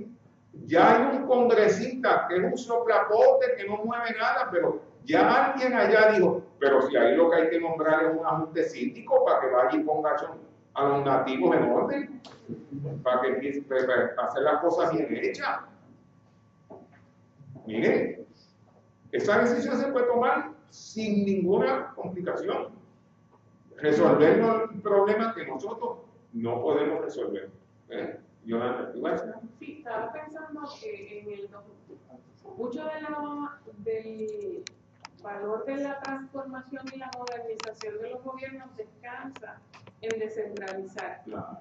Sin embargo, en Puerto Rico, que como bien decían ustedes, estamos hablando de 78 municipios que no han logrado ponerse muy de acuerdo en cómo deben integrarse para crear unas divisiones geográficas mayores. Hay un estudio que se hizo, y no recuerdo si fue precisamente el de la comisión que nombró el gobernador para estudiar las regiones autónomas, pero me parece que es ese, o es un estudio de la profesora Eileen Segarra, que analiza que los municipios que lograron el máximo nivel de autonomía también son los municipios que tienen la mayor cantidad de deuda emitida. Claro. Y un poco la conclusión es que esa autonomía la adquirieron emitiendo deuda. Y entonces es un poco el mismo patrón de gobierno estatal replicado en los municipios. Entonces como que no parecería que si descentralizamos pues estamos resolviendo problemas, porque todavía parece que quedan el problema del desarrollo económico no se está resolviendo. No, fíjate, eso es cierto. Lo que pasa es que en términos de lo que nosotros estamos proponiendo es que haya una delegación de aquel tipo de actividad que se puede llevar a cabo en los gobiernos municipales y que en la mayoría de las ocasiones los gobiernos municipales podrían dar un mejor servicio. Claro, miren, volvemos a lo que estábamos hablando ahorita. El país está en quiebra y están en quiebra los municipios. O sea, nosotros como país estamos quebrados y entonces o nosotros buscamos una salida para atender ese rollo o alguien la va a tomar con nosotros o en algún momento, que eso es lo otro, el país se nos va a vaciar, porque ese es el otro lado de esta ecuación. El país día a día se nos va vaciando, porque curiosamente los puertorriqueños, pues uno con unas razones y otro con otras, pues están optando por montarse en un avión y pues ir a poder vivir mejor, ¿no? En otros sitios. Esa es una realidad. Y entonces todavía aquí estamos en algunos sitios esperando como que bueno, algo caiga del cielo, ¿no? Y que, como yo hablaba los otros 10 años, decía, no, si no te preocupes, los americanos no van a dejar que esto se hunda. Entonces, los americanos dejaron que se hundiera Detroit. Y cuando Nueva York se fue a la quiebra, pidieron ayuda al gobierno federal y el gobierno federal dijo, ¿quién? Nosotros. Ese problema es tuyo. Detroit pidió ayuda al gobierno federal y el gobierno federal dijo, yo. No, ese problema es tuyo. California le pidió ayuda al gobierno federal y el gobierno federal dijo, yo. No, este es problema tuyo. ¿Por qué nosotros los indios, los mulacos del Caribe, que los que hablamos español, vamos a esperar la ayuda del gobierno federal? Yo no veo la ayuda del gobierno federal llegar en ningún momento. Lo que sí puede venir es una sindicatura, que es distinto, que no ayuda. Entonces, pues nosotros vamos a poner ese revolú en orden, no para ayudarlos a ustedes, sino para enderezar esto. Se pueden hacer las cosas. Que haya interés, entusiasmo. Míralo. Oye, del liderato político de este país, Cristian, ¿tú has oído a alguien de verdad, honestamente, que te haya dicho algo a tenor con esta conversación que te diga, oye, bueno, pues si yo le estoy dando chance, y con quién hablar, habló Cristian y habló el amigo de la camisa amarilla, nadie me habla. Tú tenías una pregunta, sí, perdón. Primero que nada, gracias por el conversatorio. Tengo dos preguntas. La primera es en términos tal vez de estrategia. Siempre que se habla de reforma, siempre se mira el todo. Y entonces siempre como que la estrategia es, vamos a meterle mano al todo. Y yo pienso que, y quisiera ver cuál es su opinión, que ¿qué posibilidad le ve a alejarnos de esa estrategia y adoptar una estrategia un poco más concentrada? En vez de reformar el todo, espérate, vamos primero a reformar esta agencia y que nos dé la oportunidad de ir construyendo esa cultura necesaria, organizacional y de trabajo que nos permita ir evolucionando un poco y creando experiencias de trabajo y de resultados que, bueno, después nos permitan ir con suficientes capacidades administrativas, políticas, de consenso, a tratar de reformar el todo de una vez. Y quisiera que me comentara un poco porque las estrategias y cómo hacerlo, si uno pretende reformar todo de un cantazo, pues es diferente a que ir caso por caso, tal vez agencia por prioridades de agencias, ir reformándolas y ir tratando de crear pues ese capital, digamos, necesario para poder afrontar con mucho más interés y con mucho más perspectivas de resultados positivos estas grandes transformaciones que el país amerita. Quisiera saber cuál es su opinión sobre eso. Se puede hacer, pero lo primero que hay que tener por qué, cuál es la filosofía, cuál es el objetivo fundamental para hacer esa reforma. O sea, hay que partir, la forma de hacerlo puede ser de las dos, pero primero hay que tener la visión, la política pública, el objetivo de la reforma. ¿Cuál es el objetivo? Rafael, yo creo que lo que tú planteas es bien legítimo. Y yo no creo que lo que nosotros estemos planteando aquí implique que tú no puedas ir identificando unos proyectos y trabajando con ellos. Lo que pasa es que si tú no tomas unas decisiones primero, ese esfuerzo va a ser fabuloso. Déjame explicarte algo. Lo primero que tú tienes que decidir es que si esa agencia va a seguir siendo responsabilidad nuestra, si ese trabajo que se hace ahí debe seguir siendo parte de lo que el gobierno hace. Esa es la primera pregunta.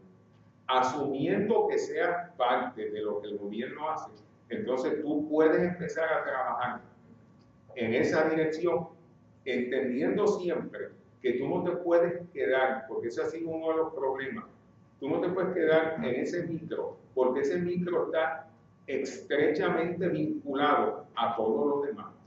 O sea, la posibilidad de lograr un éxito específico en un sitio sin que lo demás tenga algo que decir o que los demás también se vayan uniendo es bien difícil, porque todo está entrelazado, fíjate.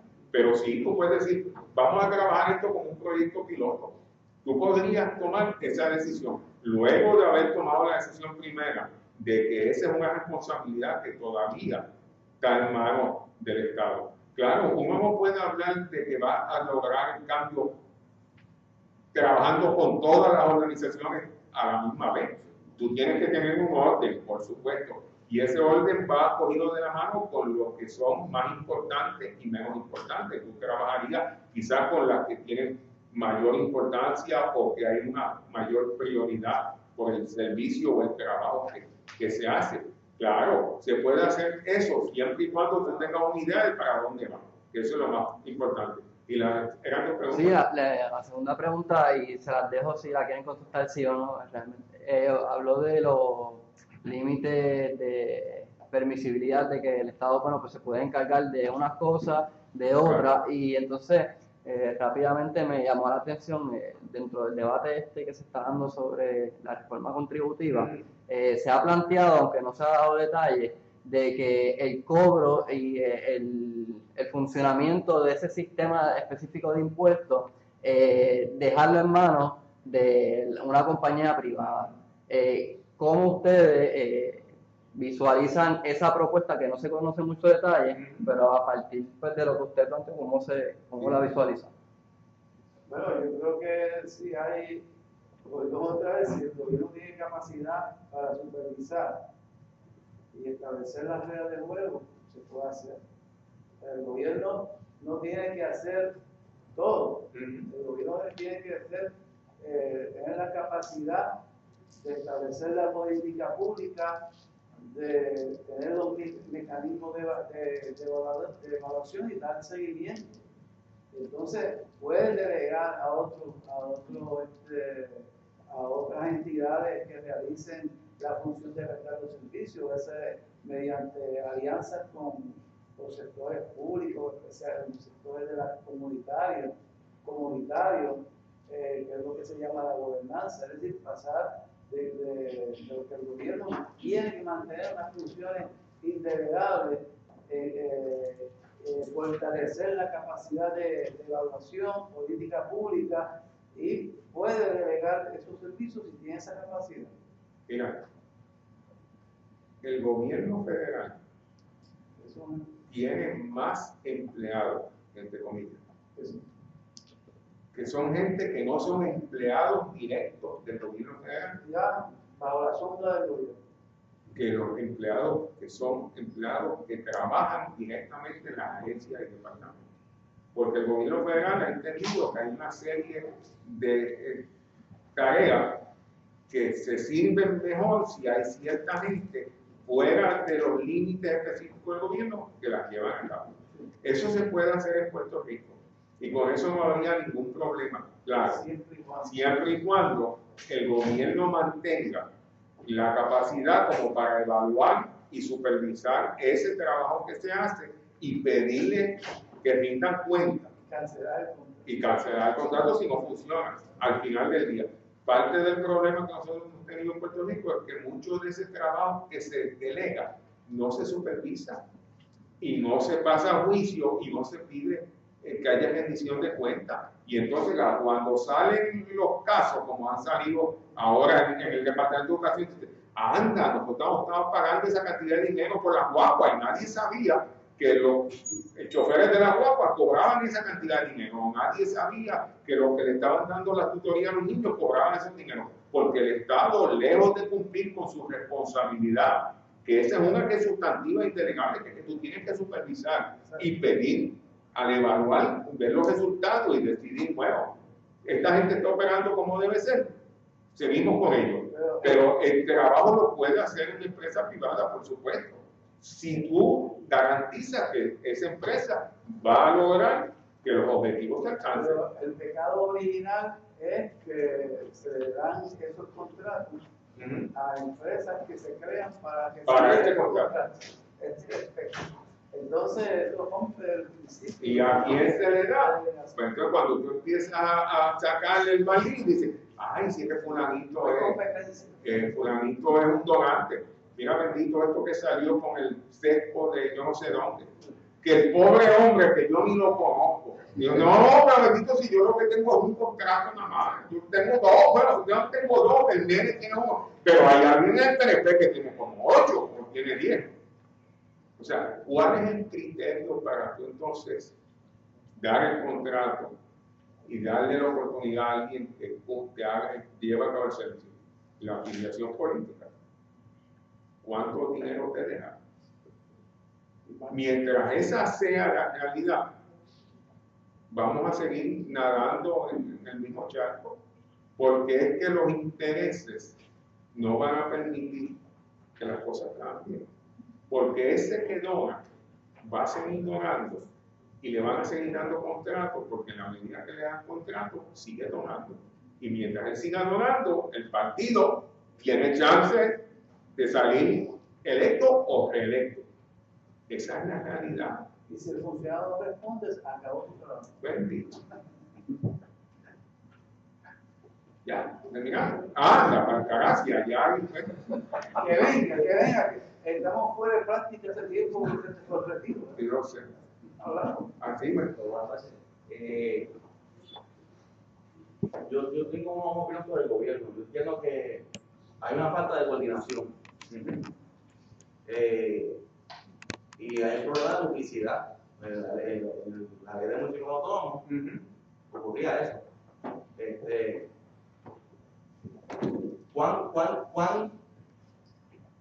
¿Cuán posible sea que el país pueda estar en coordinación con el país? ¿Cómo se puede, saber, cuán viable puede ser que se haga una coordinación?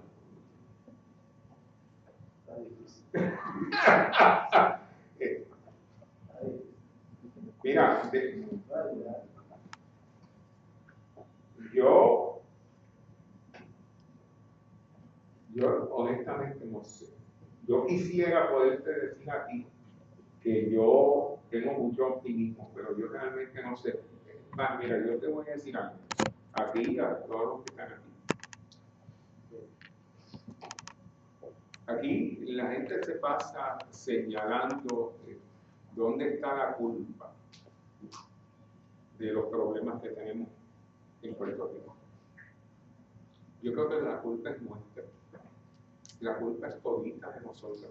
O por acción, o por omisión, o por negligencia, o por no prestar atención, o por no querer envolvernos, o por permitir que las cosas sucedan. La culpa es nuestra, porque nosotros hemos sido los que hemos permitido que esto llegara a donde ha llegado. Esto no llegó por obra y gracia del Espíritu Santo. Esto no llegó porque cayó del cielo en el momento de, ay, mira dónde estamos. No. Esto lo veíamos venir. Y entonces, la gran tragedia, que por eso es que yo no te puedo ni contestar. ¿Tú has oído a alguno de los exgobernadores de este país?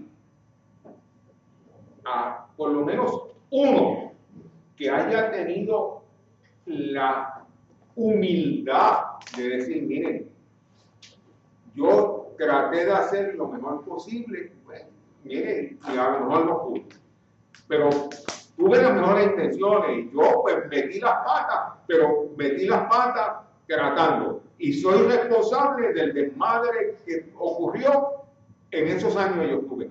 Ninguno. Empezaron con el primer periodo. No. En mi periodo, en este país había crecimiento y desarrollo económico. Aquí nunca hubo problema. Oye, esos son los gobernadores.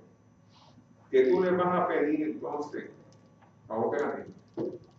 Que asuman qué responsabilidad. Si parte del problema nuestro es que nosotros no hemos querido asumir responsabilidad por nada. Todo lo contrario, en este país se aplaude cuando la gente evade la responsabilidad. Yo he oído, como yo sé que han oído ustedes, lo cual es penoso, pero es verdad. Gente que dice, no, yo le estoy dando un tumba al seguro social y no me han cogido a mí y yo... pero eso es federal, olvídate, si ellos quieren chavo. O sea, ¿cómo tú aplaudes? Yo estoy seguro de que todos los que estamos aquí conocemos de alguien, o ya sea un tío, un primo, el amigo de una amiga que le está dando un tumbe al gobierno federal, o le está dando un tumbe a una agencia aseguradora, o le está dando un tumbe a algo. Y entonces, lejos de verlo como una acción indebida, todo el mundo, ya, dale el tumbe, que no te cojan, Pues entonces, ¿cómo tú construyes con esa base? Yo de verdad no tengo idea. Y parte del problema que yo tengo con la generación más joven es que a pesar de que yo creo que no tiene los mismos hang-ups que tenemos nosotros, yo tengo a veces un poco de preocupación porque tampoco tiene algunas convicciones que tenemos nosotros. Si yo hubiera cogido 5 pesos mal cogidos, a mí me hubieran dado una galleta en la cara y me hubieran roto la boca.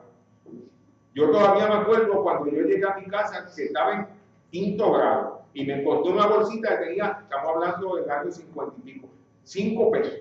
Y llegué a casa, Era bueno. 5 pesos en el año 57. Yo llegué a casa y compré bloni y bazooka y chicle y dulce y cósmico y imagínense, gasté como 1 peso. Y me acuerdo como si fuera hoy, cuando mi papá llegó por la noche, me di esa bolsa. Que me lo encontré y ya no eran 5 pesos, que eran 3 pesos y pico, porque yo me había comido 1 peso y pico en chicle. Y me decían eso, no, yo me la encontré. Pues mira, Yo te voy a dar, ¿cuánto había? Sí. ¿Y cuánto hay ahora? Creo que yo te voy a dar el 1 y 20. Claro, yo te lo estoy dando ahora. Después tú me lo vas a dar a mí. Y tú la llevas mañana. No, que yo me le conté. Tú la llevas mañana. Y yo fui con la bolsita. Claro, había menudo, ya no era como los 5 pesos antes. Había un nene, pues se le había perdido la bolsita. ¿Por qué? Porque lo que no era de uno, no era de uno. Así de sencillo. Esas convicciones, tristemente, en este país, pues, se han ido dejando a un lado. Se han ido soslayando.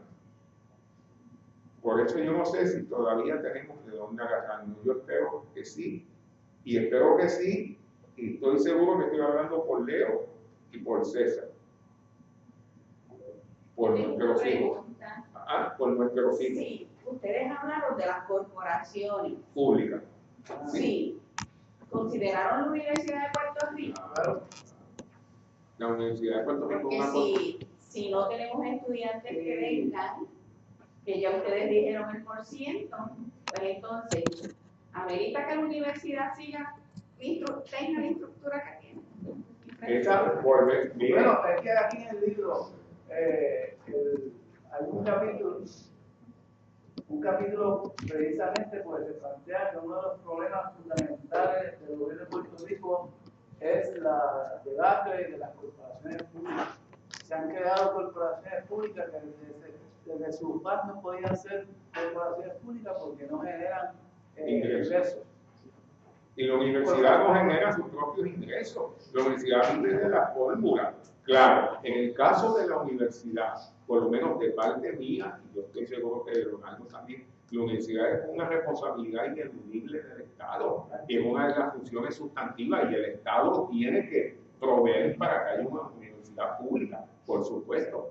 Claro, que si administramos la universidad de una forma u otra, esos son otros 20 pesos. Si deberíamos tener 15 recintos o 2 recintos, esos son otros 20 pesos. Pero la educación, y en eso está subrayado o en negrillas en el libro, la educación pública es una. No puede haber, porque aquí hay una gente que se ha vuelto loco y dice, no, que cada municipio tenga su escuela. No. Los municipios pueden ayudar a pintar las escuelas, y los municipios pueden ayudar a recortar la grama, y los municipios pueden ayudar trayendo el conserje y dándole seguridad a las escuelas. Pero no puede haber nada más que una educación pública, porque en un país como el nuestro tú no puedes tener 78 departamentos de educación en cada municipio. No es posible. La educación pública es una. Claro, ¿cómo tú la manejas? Pues claro, es otra cosa. Yo creo que nos pasamos ya, ¿verdad? ¿Hay alguien que quiere hacer una última pregunta? La última. La última, rápido. Se ha cambiado, por ejemplo, que hay agencias de más en Puerto Rico y etcétera. Nosotros tenemos un departamento de transportación obras públicas que siguió creando sombrillas como ACT, la de Puerto y etcétera. ¿Cómo uno hace para entonces eliminar esas agencias sin la eliminación de empleados públicos que ya se ha planteado que no es la solución? Dime tú. Bueno, de lo que nosotros planteamos es que hay que definir cuáles son las funciones sustantivas e indelegables que le competen al gobierno realizar y cuáles no. De ahí es que hay que partir con... Para terminar, ¿cuál es el nombre tuyo? Eric. Miren, parte del problema es que nosotros ponemos la carreta antes de los jueces. O sea, tú no puedes hacer un planteamiento de esa naturaleza, que yo no voy a despedir ni un solo empleado público. Porque si esa es la política, tú tienes que entender que nunca vas a poder lograr una verdadera transformación del gobierno de Puerto Rico. Y yo no estoy pidiendo que se despidan empleados públicos, yo no estoy sugiriendo que se despidan empleados públicos. Yo creo que el problema no es que el gobierno es muy grande, es que no funciona, son dos cosas distintas. Porque si este gobierno fuera súper eficiente, a nadie le importaría que tuviera 136 agencias y que tuviera 200,000 empleados. El problema es que no funciona. Entonces, no hay con qué pagarlo, esa es la otra. uno no puede seguir asumiendo esas posturas absolutistas de que no vamos a tocar a nadie porque no vamos a poder lograr la transformación que se tiene que dar. ¿Okay? Ya terminamos. Pero yo quiero decir que lo que nosotros planteamos aquí, no ahora, para que es un extracto de lo que está aquí. De una alianza entre la Asociación de Empleados de Hereda y la Escuela de la Administración Pública. Entonces aquí lo que nosotros planteamos es uno de los ensayos, uno de los estudios principales que habla sobre esas funciones indelegables y qué se puede delegar. Pero que hay otros estudios que analizan otros fundamentos y otros problemas de la administración pública, como es los recursos humanos, como el presupuesto, participación. Entonces, aquí yo creo que este es un libro fundamental para cualquier estudiante de administración pública, porque es un análisis exhaustivo de profesores de administración pública sobre y es una vez profesor, que deben tenerlo. O sea, no puede haber estudiantes de esta escuela que no tengan este libro. Ok, nos vamos.